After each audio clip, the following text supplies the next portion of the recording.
On this week's episode of Bropostles, we help one of our listeners get out of the friend zone. If you're feeling a lack of ambition in college, we answer that question towards the end of the episode. We can help you out. And I'm blanking on something. We also talk about witches and therapy together at the same time. All this and more on this week's episode of Bropostles. Welcome to Bropostles episode 9, the comedy advice show for Catholics who take their faith seriously but not themselves. I'm Ethan. And I'm Patrick. Welcome. By golly gosh, it's good to be here with you. It's great to be. Before we get into the episode, make sure to like and subscribe to our channel. Hit the bell button to get notified every time a new episode comes out. We appreciate the support. It does help. The likes and subscriptions do help. Ethan, how's your week been? I am feeling my age. Oh, yeah? Yes. So I have a few things to tell you. You're in your late 20s. I'm about to be. So a week from today is my birthday, which it you is should indeed. You should I have know it on this. my calendar. Yeah. I'm turning 29 on Juneteenth, which means that I do get the pass for the day.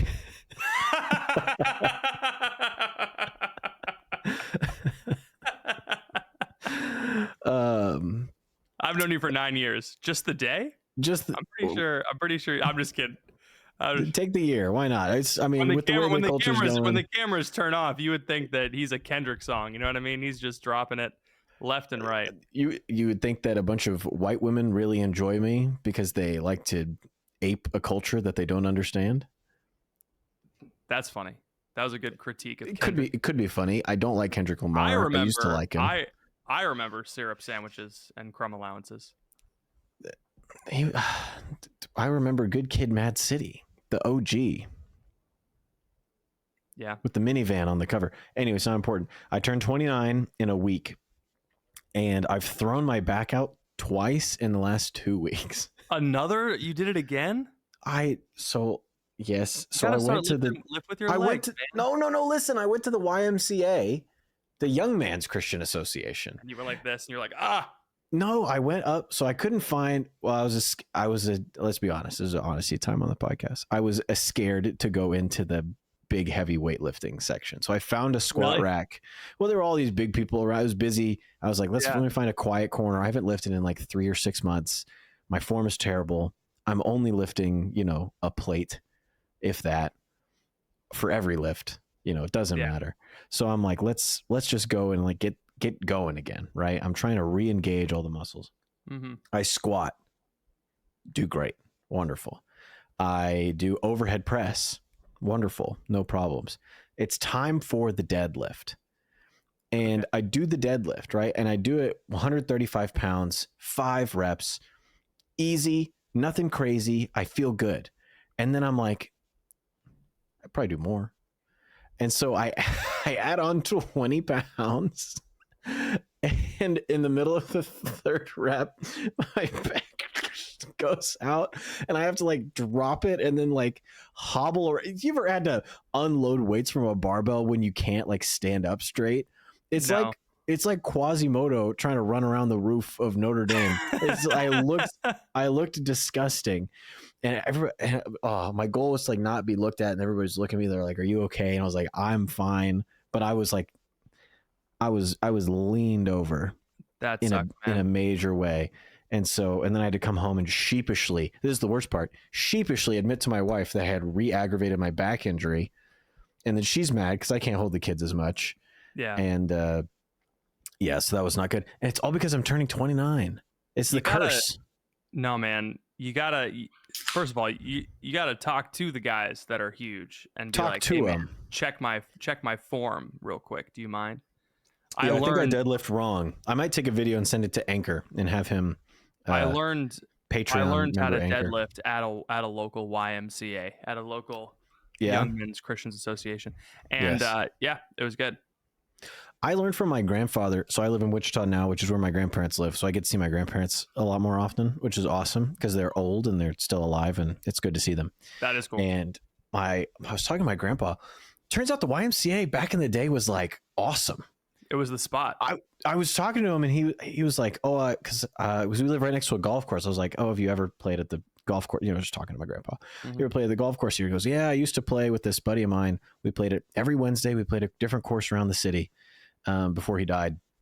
And I was like, oh, how'd you meet him? He was like, through the YMCA. I was like, what? And he's like, Yeah, yeah. man. And then they became best friends for decades. Their families went on cruises together, and That's they met. huge. That's a bond. He told me the story.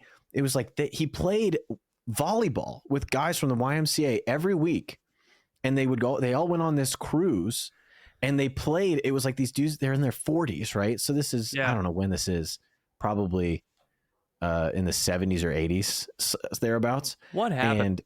And they're playing, and there's these my grandpa's telling the story. He's like, there's these young Italian boys, and they're strutting around, strutting their stuff. They're acting like they're so good. They enter this volleyball tournament, and they play my grandfather and his buddies from the YMCA. And my grandpa waxes the floor with the Italian boys, and they win the tournament. And I'm like, this is what the YMCA used to be, is a bunch of dudes getting together, hanging out 2 to 3 nights out of the week away from their families, going on cruises, and getting really good at golf and volleyball. Why don't we have that anymore? Why did they take it away from us? Institutions. They turned it into the why. And now everybody asks, why did you do that? That's the question. We need the hot take. Young men need a Christian association. This is what I've been saying. We dance around. This is why the YMCA has become the anthem of the right, even though it is an objectively gay song. It is because we need young men, Christians, to associate. Yeah. That's what we need. Which is why you need to take all the wisdom that you've developed of creating young men Christian associations and turn it into some kind of multimedia production available at Bropostles Plus. That's what we need. You want me to write a course about I want you to make a course on how to build a community of men, because you did it at Focus. Yeah. You started doing it in Arcadia. You tried. I did try. I actually learned a ton about what to do and what not to do in Arcadia. And I have a lot of insights that I otherwise wouldn't have had. And now I'm in Wichita. I'm trying to do it again. Things are going vastly differently. What I'd love is if I could have like guys that I could mentor. I'd like to get back to that, the one-on-one or like the group mentoring, money, whatever, doesn't matter. I think that'll come. Everyone gets mad about that. But I just think there's so many guys out there that just don't know what to do. And everyone's situation is so unique. Like this podcast, like people writing questions, we answer them. It's like, there's so many guys out there that just don't know how to build community. The first step, be a young man, enter a Christian association. Yeah, man. Yeah. We'll try not to get sued with our. I wonder what YMCA happened course. I wonder what happened that caused the decline of the YMCA. It's probably what happened that caused. I mean, all the community organizations declined at around the same time, including the church. Yeah. People talk about the decline post Vatican II. Did you know the Freemasons also declined post Vatican? Yeah, everything. You get TVs in your house, and you don't have to go out anymore. Instead of going to the Young Men's Christian Association, you watch Johnny Carson interview Rodney Dangerfield. I get no respect, and everyone all of a sudden nobody has respect. Nobody has respect. Nobody has a Christian association. Nobody waxes the wops in volleyball. Dude, I can say it. You hit the hard W on the pod. I learned that phrase from James McCann. I'd never heard WAP before. That's so funny. Apparently they use it to refer to any Mediterranean person, which is funny. They refer to Greeks, Italians, and even Jews as WAPs. But I believe in Australian parlance, there's no such thing as a slur. Like you can't, every word. They just use the word. It's just the word. James can say it. James can say it. James has the pass. I mean, James has been on Kill Tony. I think he's got the pass.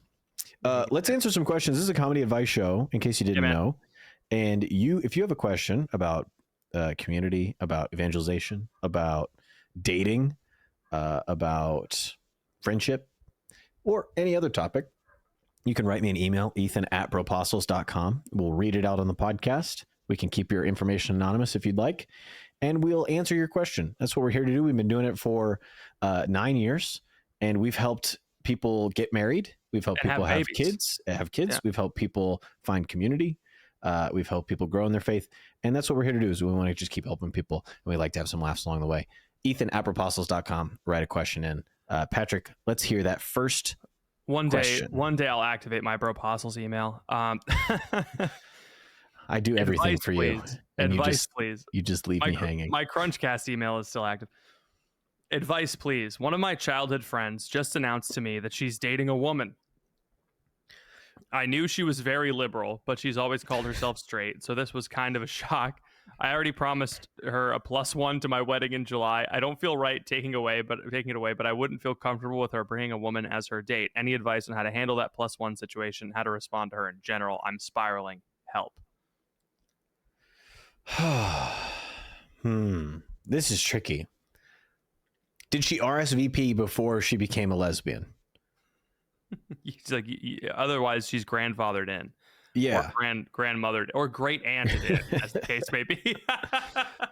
I think this is what I would do personally. I would give her a call and say, listen, I hear you're batting for the other team. Great. Thanks for letting everybody know. You can come to the wedding, but you got to wear the lesbian uniform to the wedding.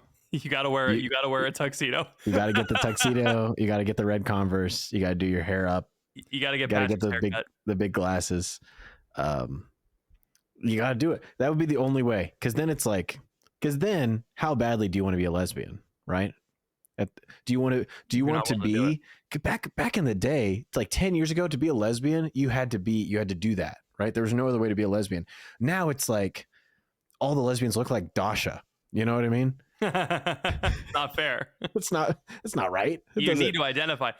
You can't slink around in a dress from Shein and still be a lesbian. That's not right. It's not allowed. There's many women that have come decades before that have suffered, that have not gotten the benefits that you get.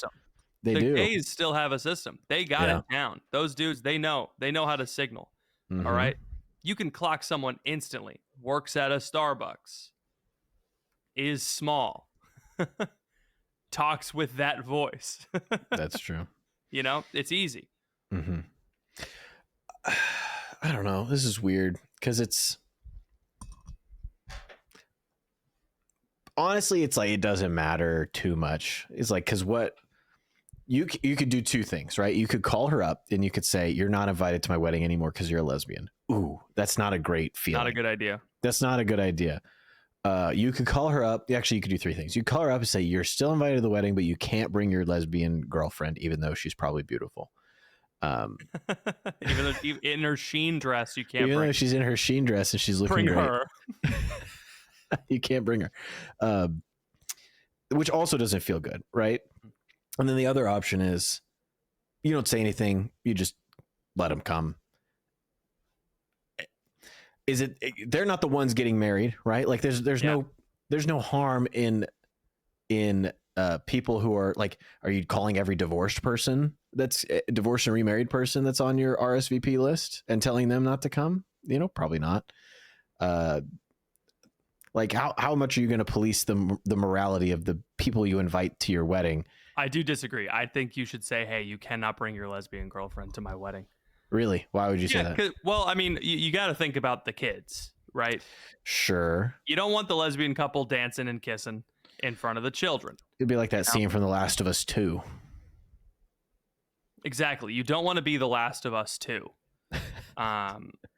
Which feels like that doesn't seem to make sense. How The Last of Us 2, was there a second one we didn't know about?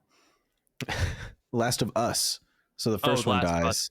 So first one dies, there's one left. I'm the Last of Us, you know? Two. Hey, you're the Last of Us? Last of Us 2. Last of Us. It's about a different last. But the case with divorced and remarried persons, like the kids don't know they're divorced or remarried. Now, but also depends on how many whiskey cokes the dad gets. Then they might be able to piece it together. You'll figure it out.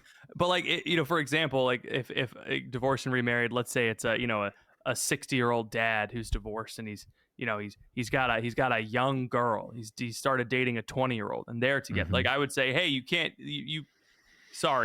bring your 20-year-old girlfriend to the wedding.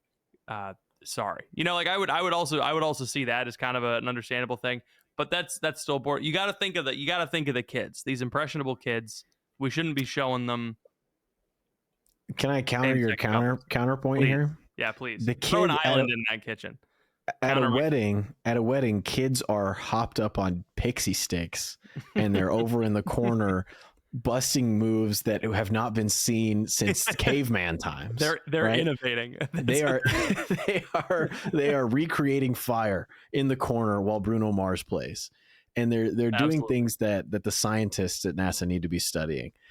And they're not, I don't know. I mean, I'm sure there's an age of kid, right, where they're like out of that and they're maybe like want to be involved in the proceedings. But those kids probably are on their Switch 2, and that's what they're doing. They're playing Mario Kart World, waiting to go home. Trying to stay in second place so they don't get blue shelled. Exactly. I mean, I hear what you're saying, but I feel like weddings are so, I guess it depends on how big it is. If this is a 10-person, affair, invite list, it's different. But if it's 200 plus people at the wedding,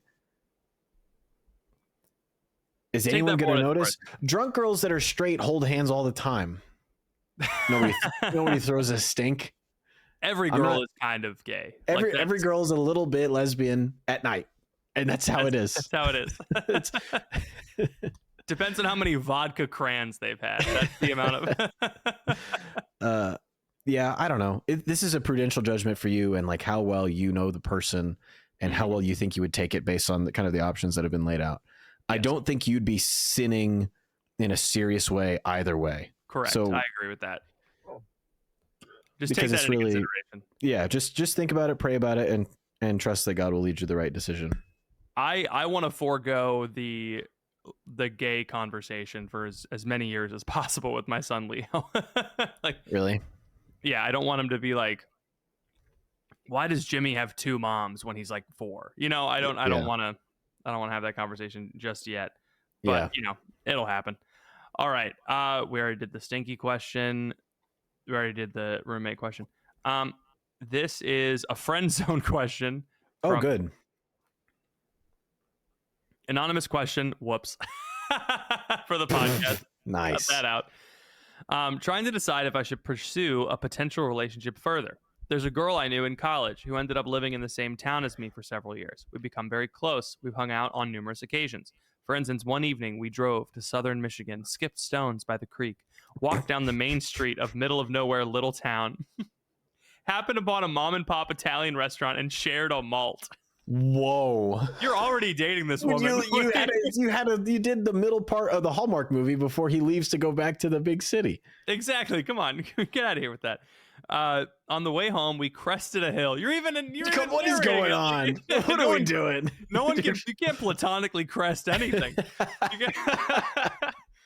We saw the most beautiful blood moon I've ever seen on the horizon. We pulled over and watched for a solid 5 to 10 minutes in total silence, side by side in a cornfield. This is idyllic. What's the guy's name? Dang it. Who wrote The Notebook? John Green. Nicholas Sparks. I was wrong. Move over. We have a new romance author in town. A couple of months later, yeah, this is a book at an airport. I tell you what. Yeah. A couple of months later, late 2023, I asked her out, and she said she wasn't interested in anything beyond friendship. What? Liar. Dude, women be shopping, bro. Dude, no, that's for real. At that point, I liked her, but I wasn't totally head over heels. I wanted to pursue something, though. Over the course of the last year and a half, she's been constantly on my mind. I can't shake her. A couple of months ago, I visited her family in Montana for a week. She hasn't given any verbal indication she likes me, but I'm a little confused as all the other signs would seem to indicate that she's interested. Although one time she did tell me she'd rather marry me tomorrow than go out with a guy who had asked her out. Okay. That's so mean. This girl is diabolical, I will say.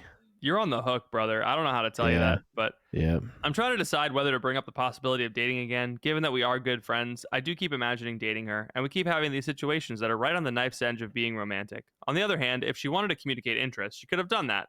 And given I've already communicated how I felt, and the fact that I haven't been compelled to bring things up again in the last year and a half also gives me pause to how really interested I am. Thoughts? Brother, you don't write a paragraph like that if you're not interested. You're interested, dude. You're interested. Nobody writes into a podcast about a girl they aren't interested in. Yeah, man. Come on. I do have trepidation over whether you should ask her out because I don't know. Why'd you visit her family? Can we clear that up? What's going on there? You guys are already dating. You just don't realize it. You went to the most romantic state in this 50 union state country. You went to Montana. You saw the beautiful mountains and the private government land where they test the UFOs that they found. And you've been in all these beautiful scenic areas with this woman. It's the Mayor Mountain theory, you know? It's the bridge theory. The bridge theory. Pardon me. Yeah, when you go over a beautiful bridge with a woman, you fall in love with her. Yes, you just keep going to amazing places with the same girl. The only thing I can think of is that she doesn't realize you're interested because it's been a year and a half. Like the only thing in the favor of asking her out again is like maybe she just doesn't know, or she's trying to test the water. I don't know. She could be evil. Have we considered that? She could just be evil. She could just be evil. I will say, if you ask her out, last chance. Don't say that to her, but yeah. If you don't date this woman, stop hanging out with her. Mm-hmm. A year and a half of quasi romance, dude. Like you gotta move on. You gotta move. Yeah, you're deadlifting. You're walking around the bell tower. You're sanctuary. you're in this quasi romance. And you gotta get this done. I'd rather date you than the guy that just asked me out. I'd rather marry you. I'd rather marry you. That's what she said. That's a crazy thing to say. It's a crazy thing to say in Montana. I just can't. Yeah, I think Are you ugly? Are you leaving that out? Oh, that's a good question. What do you look like? Post physique in the chat. Post full 360. Because shorts on. Sorry, that was mean. All of our listeners are beautiful, but I don't know. Only my wife. Only your wife. The hook is real. Being on someone's hook, and no one can tell you that until you experience it and get out of it for yourself. Like I watched the episode of How I Met Your Mother multiple times where they do a whole bit about being on the hook, and I was on the hook when I watched that episode, and I was like, that's not about me. Dude, she's rented the schooner for the whole day, and she is going to get her money's worth. Oh man, she's fishing. You gotta ask her out, and then once you ask her out, do not go visit her family. Yeah, what are you doing? Don't go do boyfriend things. Yes, no more of this going through the cornfields and creating malts from the raw grain and Absolutely slipping ridiculous. rocks across the river. Let me ask you this: sitting in silence and looking at the moon. I don't even do that with the woman I'm married to. You're doing this with You're doing non-monogamous marriage viewing or moon viewing. Non-monogamous moon viewing. Man, you gotta get out of this. Imagine this. Imagine you were dating someone and then you did that with another woman. The relationship would be over tomorrow. Yeah. That's how romantic it is. Yeah. You could do this with your boys. I would enjoy this weekend with you, if I'm being honest. This would actually be kind of a nice. It'd be fun. Could you imagine? Me skipping stones by a creek, a night on the town. Go look at the moon. Hell yeah! You need to find some boys, and you need to go skip rocks with those homies. All right, you need to stop hanging out with these women. This woman is wasting your time. You gotta wrap this up. This cannot continue in this way. Yeah, a lot of guys are like, "How do I get out of the friend zone?" It's like it's easy. Don't reply to the texts. Yeah, it's stop allowing yourself to be emotionally available to this woman who's set her claws in your heart. Come on, man, and won't let go. I'm assuming she's evil. She probably isn't. She might not be aware of what she's doing. But it is a common thing that I think men and women both have to be aware of. Is like you can't just keep people. You can't just save people. You know. Yeah. God brings people into your life in an order for a reason. And as Billy Ray Stewart once said, yeah, sometimes people are in your life for a reason, others only for a season. Was that a song of Billy Ray Cyrus's, or was that just a line from the television? No, he said it when Miley broke up with the blonde guy. She had to choose between two guys, and it was like Austin or Brett or whatever. I was not as into Hannah Montana as you were in your household of No, boys. no, I loved it. We loved it. We thought Jackson was funny. Let's be Jackson was honest. funny. That show Jackson did was funny. appeal to both, I They think. had, I mean, you can't just, it's a girl show for sure, but they had plenty of, they had boy stuff going on. The They little did. guy, the little, Rico. dude, they did have like a little Jewish boy running a stand. And he was a little Jewish boy. He was a miserly little fella, I tell you what. That's so funny looking back.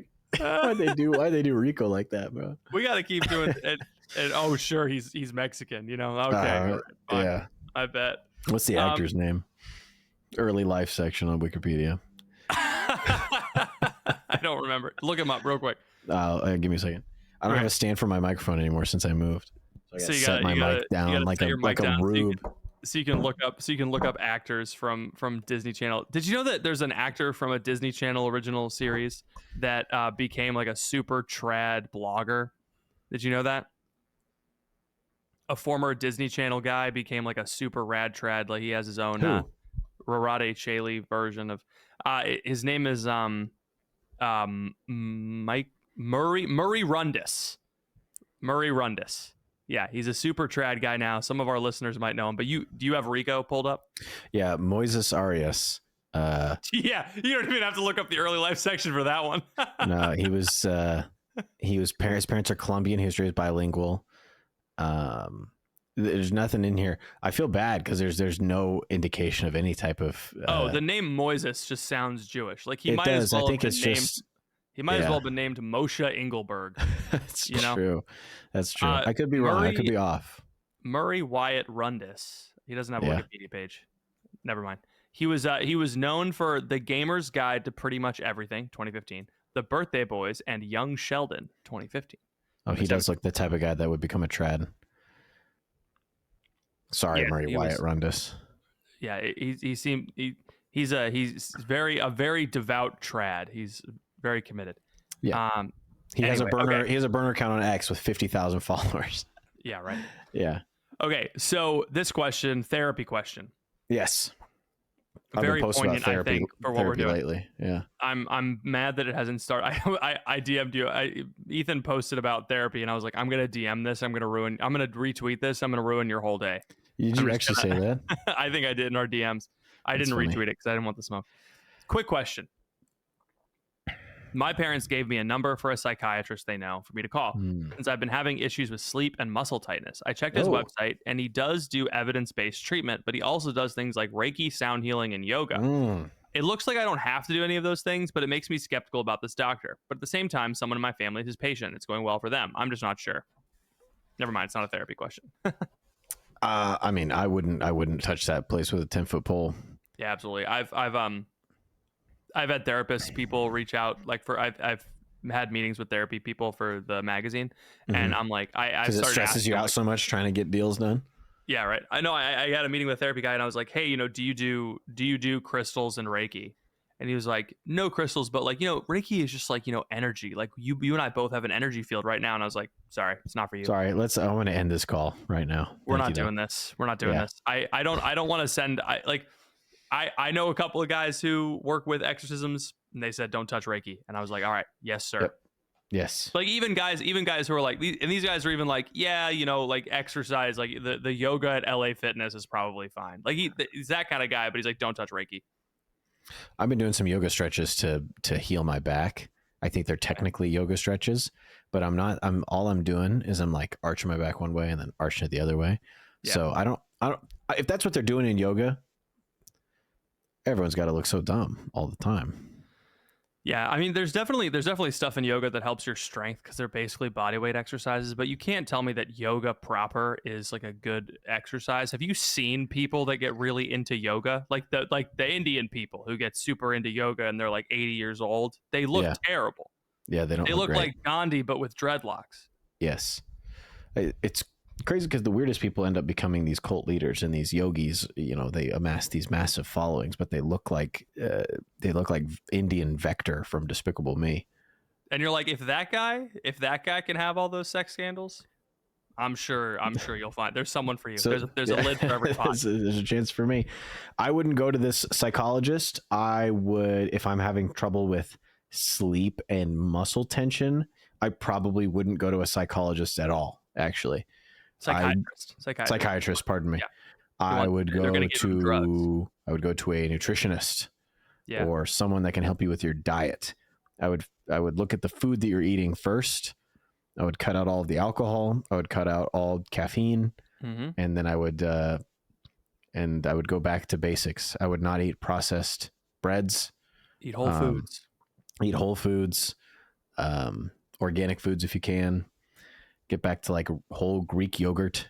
You know, get your protein in. Get your gut health right, and like take care of the food that you're putting in your body. The fuel. Start doing some cardio every day. Do a little weight training. If you do that for like a month or two, and you're still stressed out and you're still like not sleeping well, then okay, maybe we could like talk to somebody. But I feel like there's so many things. You know, you're presumably young. You're presumably doing okay. How's your work? Are you stressed at work? Do you need to switch jobs? Like, are there other things in your life that are causing you to be, I don't know. There's drugs often mask problems. They don't really solve them. Correct. So, I mean, the fact that you have to keep taking the drug or else it stops having the effect that you want it to have, to me, indicates that it's not really a true solution. From what I understand, psychiatric drugs in general, the point is to be on them for a time so you can get rid of the symptoms, so you can build the natural practices. Do those things. So that you can build the natural practices and habits that make the drug irrelevant, and then you slowly get off the drug. That's what I have assumed, but that is not how they're prescribed at all. It's like, you have Ritalin forever now. Thank you. Welcome. And it is kind of a, you wonder if it's intentional, and it is. It definitely is intentional, because you're a customer for life. You know, if you can't function without this psychiatrist, even this therapist, if you can't function without them, then, you know, they're going to get your money forever. And you got to be careful about stuff like that. The goal is to become a resilient individual who has independence, so that you can then become interdependent. Stephen Covey. There you go. I've been catching a lot of heat for my therapy takes on X. I think the best thing about therapy takes is that everyone comes in the comments and says, I'm mentally deranged, and I disagree with you. all of my comments have been there. People are retweeting or like reposting it and or they're quoting it. They're commenting on it, and they're saying therapy is actually really important because you likely have all of these hidden traumas that you couldn't uncover on your own. And then I click on the profile and all of them say licensed therapist. I'm like, you just have a vested interest in people needing therapy. But also, first of all, if it is a covered like, if I have all of these problems and I'm fine, like, that's the thing. A lot of therapy advocates will advocate everyone needs to go to therapy because you have all this covered up trauma. Yeah. And people, like the spiritual writers, will even say this, like, don't dig into your past constantly and like pull up all your sins at once. Like, it's not healthy. So it's masturbatory is what it is. There's a certain type of like release that feels good when you're able to like dig back through the things that you've done or the things that have happened to you and ascribe blame to your current failures because of those things. That feels good because it means that your will in the current moment has no responsibility. And so you actually get to offload the stress and the worry that you have about your own inadequacy or lack of virtue onto something that was out of your control, which is great. It's like crack, you know, it's like, you're telling me that I could just live my life and nothing is my fault. And I know that's like an oversimplification, and therapists are like, no, we want people to truly take responsibility. It's like, okay, great. Do that and then be done. Right. Sure. But I just don't think. Go ahead. Sorry. I've just had too many experiences where it's like the worst person you know is in therapy. You know, and they're like, thank goodness I've discovered that all of my flaws are because other people. And you're like, hold on. Now, just me from the outside. And this is why Friends are really important. It's such a good show. Joey and Chandler, and they made me laugh so much. Yeah. It's important to have friends who are like, hey, you know, I just self-sabotage. Yeah, and that's like all your fault. Yeah, Quite literally, self. it's all your fault. But It's in the word. somehow therapy even makes it such. I don't know. There's a obviously there's a place for it, but I think that place is so narrow Yes. that I'm comfortable saying things like most people don't need to go to therapy. Yeah. It's just not. I've gone to therapy. I had a couple Hmm. of therapists, and some of the therapists were, you know, fresh out of LCMS school. Some therapists were doing it for a while. The one who was great did it for a while, but what was interesting about her was she was like a super like cheap therapist in the small town, and she worked mostly with stinky homeless people. And she was someone I met with like for a year, and it was great. And she actually challenged me. She like when I would say things about when I would Should be say things like, you could really, if you try really hard, you can find an apartment to live in and you can shower. about if you apply yourself, you can get a If you job. apply yourself, no, this is good. I'll help you. I'll take you to the DMV. We can get you a license. It will be okay. Patrick's like, I just work at the Catholic Church. I'm not homeless. I just I'm want not a youth homeless. minister. I'm just a youth minister. I know I dress homeless, but that's just because that's what's in. It's the one for I remember like one session I said something and she was like, "Is that consistent with what you believe about God and forgiveness?" I said like something about someone. And she's like, "Is that consistent with what you believe about God and mercy?" And I was like, "Oh, no, it is not." Nope. And that was like the first time I think I'd ever been challenged in therapy. And I am convinced that the vast majority of therapists do not say or do things like that.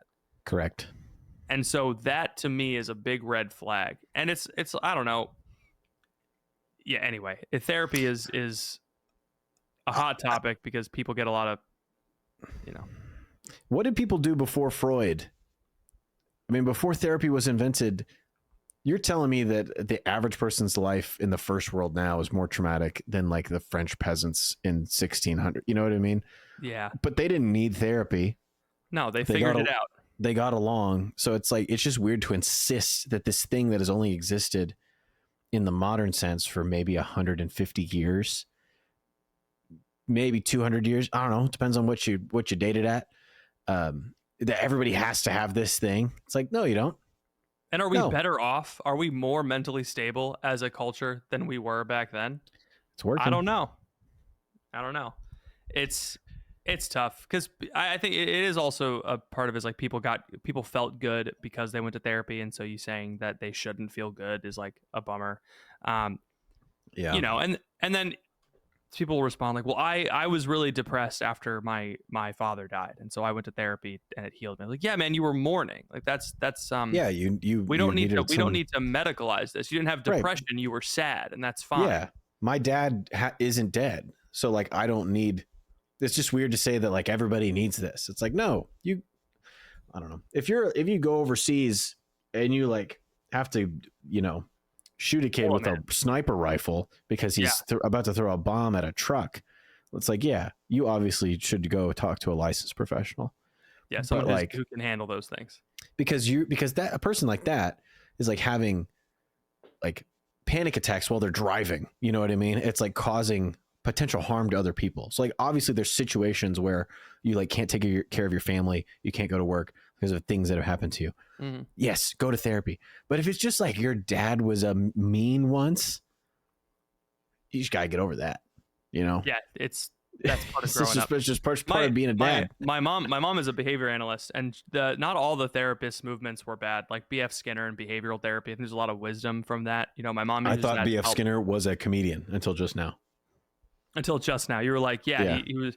The guy was really into Pavlov's dog and airline food. I thought he was a prop comic. B.F. Skinner. But my mom works with kids that have behavioral issues and are like on the spectrum, and she uses tactics, and basically she's a super parent.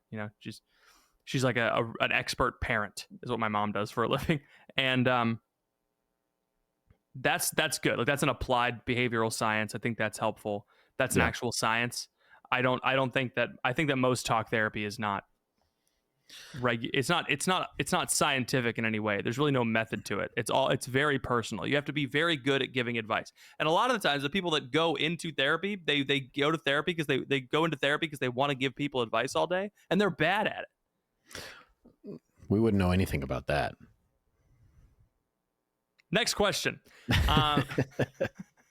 Perfect segue. Let's try to do one or two more. Let's see what we can do here. Okay. What about a witch book question? Oh, I love a good witch book. I've had dealings with witches. Yeah. This is perfect for me. Read it Random up. question. Want to hear your thought? My mom's book club is reading a book called The Change by Kristen Miller. Next month, I was going to read it until one of my friends in the group said she wouldn't be reading it because it's about witches and psychics. I avoid watching scary movies. I don't want to invite evil forces into my life. When I was in middle school, we had seminarians say if you watch movies about ghosts or demons, you're inviting them into your life. Seminarians will just say stuff though. I responded, I don't. I think it would be wise to stay away from. To be honest, I don't understand why the three main characters need supernatural powers to solve a true crime story. Feels unnecessary. I'd much rather read about these three women teaming up to solve the mysteries and learning to love and accept their new chapters in life. A Long Island oceanfront community, three different women discover that midlife changes bring a whole new type of empowerment. After Nessa and James, I think you shouldn't read this book because it already sounds super lib. You know, these women go through menopause and they find, like, I can be a CEO. I'm sorry. Dude, imagine women get magical powers when they go through menopause. We'd be screwed. That'd be so funny. After Nessa, James's husband dies and her twin daughters leave for college, she's left all alone in a trim white house not far from the ocean. In the quiet of her late 40s, the former nurse begins to hear voices. The voices are calling her from the dead, a gift she's inherited from her grandmother. On the cusp of 50, a suave advertising director, Harriet Osborne, witnessed something. I'm a skim. So she's undergone metamorphosis, and then the third one can channel ghosts. Guided by voices only Nessa can hear, the trio of women discover a teenage girl whose body was abandoned on a remote beach. The police have written it off as an overdose, but the women refuse to buy it. Their investigation into the girl's murder leads to more bodies in the town's most exclusive and isolated enclave. A world of stupendous wealth. With their newfound powers, Joe, Nessa, and Harriet will take matters into their own hands. The change. So you're telling me a bunch of women who are having struggles with their family and their careers develop powers and then stick it to the man? Is that what this story is about? Yeah. This is a story about powerful women, powerful magic superhero women who attack late stage capitalism and save the world. I don't think you should read this book. I don't care about the witch stuff. Whatever. This book sucks. This is not a good book. You shouldn't read this book because there's gonna be a whole chapter where one of the women like berates and monologues to the evil warlock, who I can only presume is like a billionaire that lives in the town. That's how it's gonna go. Read the book and tell me if I'm wrong. There's gonna be a scene where one of the women sneaks off to have graphic intimacy with the pool boy. Like, we don't need this. Yeah, one of them is gonna be an adulterer. I don't. What is this mom's book club? What are they doing? This is like a weird, like a sexy book club. Like, what are they reading? Read A Tree Grows in Brooklyn. That's what middle-aged women need to read. That's what you need to read. No, middle-aged women need to read Dune and Jurassic Park. So they can understand us better. That's what they need. Yes. This doesn't sound like a book that's really worth your time. But let's address the main question, which is, can I read things that have witches and psychics in it? I've been on both sides of this, right? I did a podcast 5 years ago about how you shouldn't read Harry Potter. I've changed my mind on that. I think you shouldn't read Harry Potter, not because of the witches and the psychics, but because there's better things to read. And if your kid wants to read Harry Potter, that's fine. Just read it with them. And if there's anything that's like weird or anti-Catholic, just point it out. Just be an involved parent and you can solve most things. I've also been about this with movies. Like, I used to be really not into like scary movies that had this type of stuff in it, but I've also done a complete 180 on that as well. I think it's just because I've had more, you could say this is a good or bad thing, but I've seen more movies. And so they're not as scary because like, I know it's coming in a lot of situations. I'm still scared, so I don't watch it. There's still some like, I don't know, like Hereditary freaks me out. I don't want to watch Hereditary. I've seen the recaps. I've read the plot summaries. I like know what Hereditary is about. I don't really want to watch Hereditary. That doesn't Yeah. seem. Someone reached out. A Catholic company reached out because they were like, "Oh, we're promoting this movie," and it was a demon movie. Yeah. And if you've seen some influencers posting about it, that's why. Did they And reach out to us? I think they just reached out to me, but I guess Oh, maybe okay. it was us. Do you want to promote it? I think it's still going. No, it's fine. Were we gonna make money? Probably. What are you doing? You're a I don't sales guy. Leads are coming in. We have to convert them. No, I'm very protective of my brand. We don't have anything to protect. We don't make any money. I didn't want to promote it because I'm not a scary movie guy, and it felt disingenuous for me to be like, I'm posting about Catholicism. Also, do you guys want to watch a movie about I'm the movie guy. I You know. could forward it to me. Whatever. It's not I important. think they would have wanted it to go on my Twitter. Yeah, no, definitely. I would have. Yeah, it's fine. I think it's generally fine. Like, movies are made up, and I think you can watch a movie or read a book.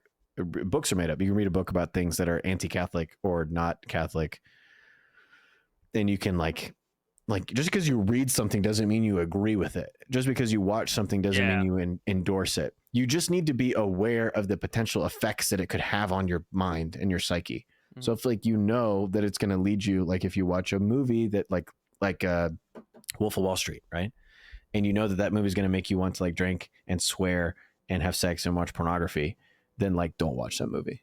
You know. And if there might be, and just in case there's effects on you that you're not aware of after you watch the movie, go to therapy, and then a therapist will tell you about them. Yes.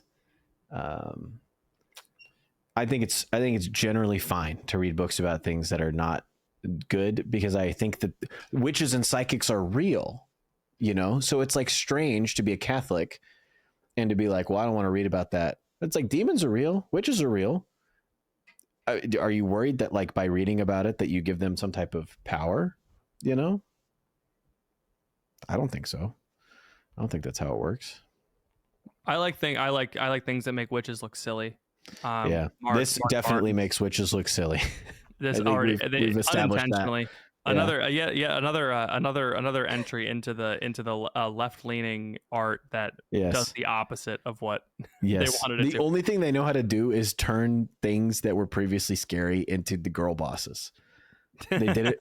They took Hulk, scary, girl boss, turned it into a girl boss.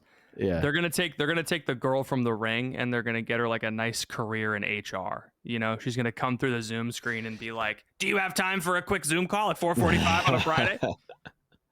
You know, if Kamala had won, they would have remade Star Wars and made Darth Vader a girl boss. No, that's not true. That's not true, but it would have happened. The timeline diverged. Trump winning saved us from terrible. They did release a movie. Female Star Wars, female Darth Vader. Amazon Prime released a movie about a girl boss woman president, like right after the election. It's called G20, starring Viola Davis. When the G20 summit comes under siege, the U.S. president Danielle Sutton becomes the number one target. It's a black woman as the president, and she like shoots all of the white South African bad guys. And I was like, guys, that's a little on the nose. They also did this with Mission Impossible 8. They made the president a black woman. She does great in the role. I actually think she has one of the better roles. They were really so sure. They were really banking on it. That's crazy. Because that is a thing in Hollywood where they do typically they keep the president very similar to who the president actually is. Right. You know, like in Corey in the House, for example. During the Bush administration, the president was a bumbling white man, lovable, goofy white guy. Yeah. Anyway, yes. You want next question? Yeah. Let's give him one more. Let's hit one more. Another relationship question, because I love those. Yes. I could use some advice, maybe, or reassurance. My girlfriend is 2 years older than me. She just graduated and she's working towards her career. She's super ambitious, takes a lot of initiative, which I love. But since I'm still in school, I'm not really able to do the same thing towards my own career. I've been feeling behind her recently, and I have a sort of unsatiable pressure to get ahead. She's definitely more ambitious than me. I don't know if that's something I need to be concerned about, or if this is just a season I need to work on. I'm ambitious, but I'm also not really sure where I'm going or the Lord is taking me. It's hard for me to feel like I'm walking alongside her or leading her at all. It's never been a point of disagreement or argument, but I know it's something she's keeping an eye on. What do you think? Your masculinity is being threatened By a powerful girl boss woman. by a powerful girl boss woman. Have you checked if she has powers? She's not 50 yet, so no, she can't That's possibly be a true. psychic or anything. Hmm. It's hard to answer because I don't know what you're studying, because that would really help. Like if you are studying computer science, there's tons of ways to take it. Just build an app, Yeah, try to do create a something business. new, try to sell something, there's lots of things. I mean, is there a way that you can take what you're doing and go to your girlfriend and be like, hey, I want to do this. I'm inspired by your initiative. I'm thinking about doing this. What do you think? Like work on something together, bounce it off. So then it's like you're worried that there's like an imbalance in the ambition levels between you and her. It sounds like you want to be ambitious, but you just don't know how to. I think that's Yeah. just part of being like 20 or 21, which is, I'm guessing, how And old you are. in college. And in college, you just don't know. You're still kind of in the little box that everyone's made for you. Yeah.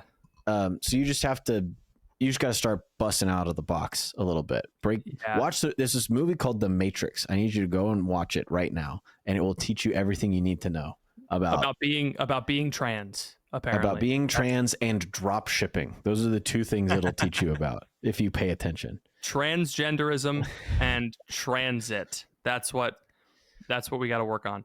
I think there's a natural, maybe you felt this when you were in college, but there's kind of a natural inertia that happens in college. Like we were building the podcast in college, and there was kind of like we were doing the podcast. Yeah.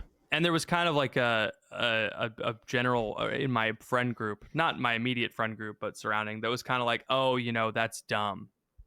Mm-hmm. That's what you should really focus on. Or it's more like it's a cute little thing that you're doing while you're in college. Yeah, and if you can break out of that, like this was my theory going into college, because there were all of these like college versions of the thing you wanted to do. You could work on the student newspaper. You could do the student radio show. You could do, and I was like, well, why don't instead I do the real world version of that thing while I'm in college and I have all of this time, instead of, doing the college version of that thing. And our professors encouraged it, but students never really took them up on it. Like if you're in theology and you want to go and write books, like why don't you try and write something that's real, and try to build something, because everyone is kind of satisfied with doing their course load and their 2 extracurriculars and complaining about how busy they are. But if you can kind of break out of that mindset in college and try and do something that's real world, it's not going to be great. Like looking back on the podcast, like Ethan just did, it's like really silly looking back and being like, yeah, we were building a podcast. So we're doing so much more for it now than they were then. But that laid the groundwork for 9 years later. And now we have kind of a real thing. And that might not be your real life thing, but it'll definitely inform your real world later. And employers like that, honestly. Yeah.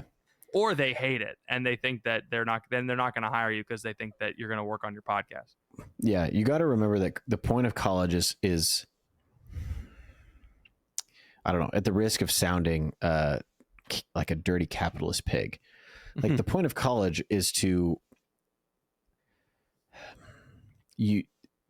it's not a place where you go for 4 years so that you can take classes and turn in your work on time and pass tests. If that's all that you do in your time, then you've wasted tens, if not hundreds of thousands of dollars. The point of college is to build a network of people that, will support you, that you can work together with, that can give you access to things that can ultimately help you make money, raise a family, be successful in life. I think about Mark Cuban, whatever you think about him. What was he doing in college? He was a party promoter. He had a proprietary list of all the girls at school, and he would rent that list out to different bars, and he would promote parties for people. He would text the list or send an email or whatever and say, this is the spot tonight, everybody come here. And he would take a percentage of the profits from the bar for that night. And then he started renting out warehouses and running his own parties and doing all these things. And that was like his first business in college. That's was doing awesome. That. Which is awesome, right? Yeah. But like, that's not not a degree. That's not, it's not a class. There's no way that you can get a professor to tell you how to do that. He just figured it out and did it on his own. Another guy that I know at K-State, super successful. He was on my support team when I was a missionary. He sold t-shirts out of the back of his van. He made custom t-shirts, and then he sold his manufacturing company to Hanes for 8 figures, later on in life. All in Manhattan, Kansas. It's not like he was in a big, small town, right? He was able to be really successful. But these guys started in college doing something that wasn't anything close to what is approximated in school. So one of the founders of DE was a Cutco guy, and he got a bunch of, and that's how he got started. And then he turned it not DE, a different company, but he turned those skills into $1 billion company. And now he runs 9-figure businesses and teaches other people how to do it. It's your career. You're looking back, you're going to be like, oh, there were the seeds that kind of sowed this. Yes. But you're not. It just doesn't matter if you get C's. It doesn't matter if you get you are in a unique place in time where you have more freedom than you will ever have in your life ever again. You have maybe a year or 2 left of school. Take full advantage of it. Full advantage. Nobody told me this. Nobody told me anything about this when I was growing up. It's not high school. It doesn't matter if you get a 4.0 GPA. It really doesn't. Yeah. And that's the thing, is a lot of people take their ambition and they pour it into school, which has some merit to it. 'Cause you're like, this is the thing I've committed to. I'm going to go for it. Right. But it's, the ambition has a limit. You can only turn an assignment so much on time. You can only get so much of a 100% on a test. It's once I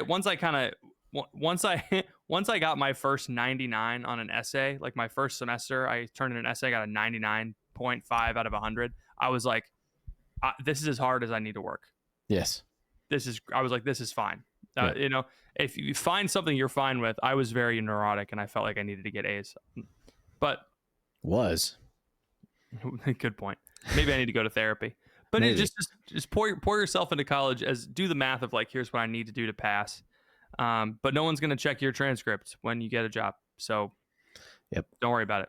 It's all about who you know, not about what you know. It's good advice to end on. You're going to do great. Don't worry about anything.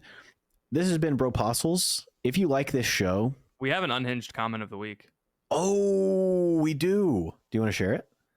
Yes. Hello, all. This is from Alexander. I spent quite a bit of time defending our Blessed Mother Mary on Twitter against Protestants. Some of the things they say about her are truly viable, and this guide is very helpful. What guide are they talking about, Ethan? They're talking about Defending Mary, which is one of the greatest, simplest, easiest to use guide for busy Catholics to defend Our Lady that's ever been produced.